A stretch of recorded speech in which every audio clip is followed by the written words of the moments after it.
Hello, నేను స్కాంత్. మొదటి పుస్తకం గిబ్లెట్ సేవ్స్ ది డే మీ భాషలో అనువదించినందుకు ధన్యవాదాలు. సహాయం చేయగలిగితే సబ్స్క్రైబ్ బటన్ నొక్కగలిగితే ఉచిత పుస్తకాలను విడుదల చేయగలుగుతాను మరియు భూమిపై ప్రతి భాషకు అనువదించగలుగుతాను. గిబ్లెట్ సేవ్స్ ది డే ఎలా జరుగుతుందో చూద్దాం. ఒకప్పుడు గిబ్లెట్ అనే చిన్న మృదువైన ప్రాణి ఉండేది.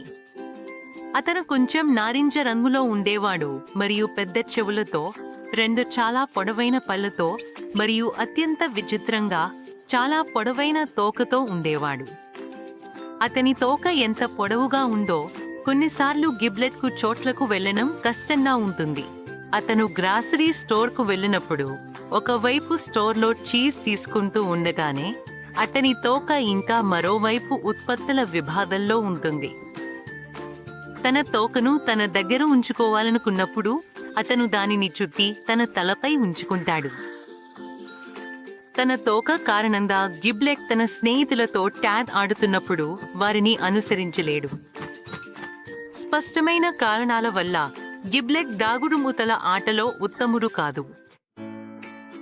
ఒక రాత్రి గిబ్లెట్ తల్లి మంచంలో కప్పి ఉంచుతుండగా అతను చెప్పాడు, అమ్మా, నాకు ఇంత పొడవైన తోక ఉండటం ఇష్టం లేదు. నేను అందరిలా ఎందుకు ఉండలేను? గిబ్లెట్ తల్లి అతని చెంపపై ముద్దు పెట్టి, నీకున్నది ఒక వరం, అది నిన్ను అందరికంటే భిన్నంగా చేస్తుంది. గిబ్లెట్, నువ్వు ప్రత్యేకమైన వాడివి అని చెప్పింది. గిబ్లెట్ నేను చాలా ప్రత్యేకంగా లేదని అనుకున్నాడు.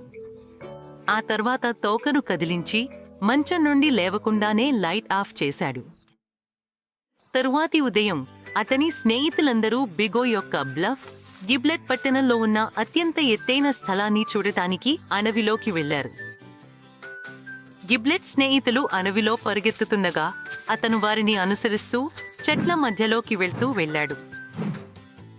ఆ మైదానానికి చేరుకున్నప్పుడు గిలికిపోవడం. ముందుకు వెళ్ళలేకపోయాడు. వెనక్కి చూసి తోక చెట్లలో చిక్కుకుపోయినట్లు చూశాడు. అతను లాగాడు, మరి లాగాడు, కాని ఎంత కష్టపడినా అతని తోక ఇరుక్కుపోయింది. గిబ్లెట్ యొక్క స్నేహితులందరూ బిగో యొక్క బ్లఫ్ పైకి చూస్తూ కింద నదిలో రాళ్లను విసురుతున్నారు. ఆ వారిలో ఒకరు తన పట్టు కోల్పోయి బ్లఫ్ నుండి జారిపడ్డాడు. అదృష్టవశాత్తు కొండ మధ్యలో అతని చొక్కా ఒక కొమ్మకు చిక్కుకుంది. అతను తన చొక్కా ద్వారా కింద ప్రవహిస్తున్న వేగంగా కదిలే నీటి మీద వేలాడుతున్నాడు. ఆ సమయంలో గిబ్లెట్ చివరకు తన తోకను చెట్ల నుండి విడదీశాడు. అతను తన తోకను తలపై చుట్టి బ్లఫ్ వైపు నడిచాడు. గిబ్లెట్ తన స్నేహితులందరూ నిలబడి ఉన్నారని చూసి వారిని అడిగాడు, హే, ఏమి జరుగుతోంది? వారు అరిచారు, హ్యారీ జారిపోయి ఒక కొమ్మలో చిక్కుకున్నాడు. అతన్ని పైకి ఎలా తీసుకురావాలో మాకు తెలియదు. గిబ్లెట్ ఒక క్షణం ఆలోచించాడు. తరువాత గాఢంగా ఆలోచించడానికి తలను వంచాడు. అతని తల కదిలినప్పుడు అతని తోక జారిపోయి హ్యారీ మధ్య వేలాడుతూ ఉండిపోయింది. గిబ్లెట్, నువ్వు అద్భుతమైన వాడివి, వారిలో ఒకరు కేకలు వేశారు. నీ తోక ఎంత గొప్ప ఆలోచన, మరొకరు అరిచారు. అప్పుడు హ్యారీ గిబ్లెట్ యొక్క తోకను పట్టుకుని పైకి ఎక్కి సురక్షితంగా చేరాడు. హిప్లెట్ హిప్లెట్ హిప్లెట్ అని ఆనందంగా కేకలు వేశారు. ఆ రోజు నుండి గిబ్లెట్ తన తోక గురించి సిగ్గుపడలేదు. తను ప్రత్యేకమైన వాడు మరియు తను ఇతరులు చేయలేవు పనిని చేయగలిగాడు.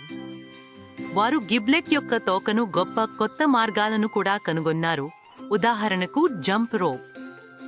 గుర్తుంచుకోండి, మీలో ఏదైనా భిన్నంగా ఉంటే సిగ్గుపడకండి లేదా సంకోచించకండి. మీరు భిన్నంగా ఉండే ఆ విషయం ఎప్పుడు మీకు ఇతరులు చేయలేని పనులు చేయడానికి అనుమతిస్తుందో మీరు ఎప్పుడూ తెలియదు. కొన్నిసార్లు భిన్నంగా ఉండటం ఉత్తమం. గిబ్లెట్ను అడగండి. ముగింపు.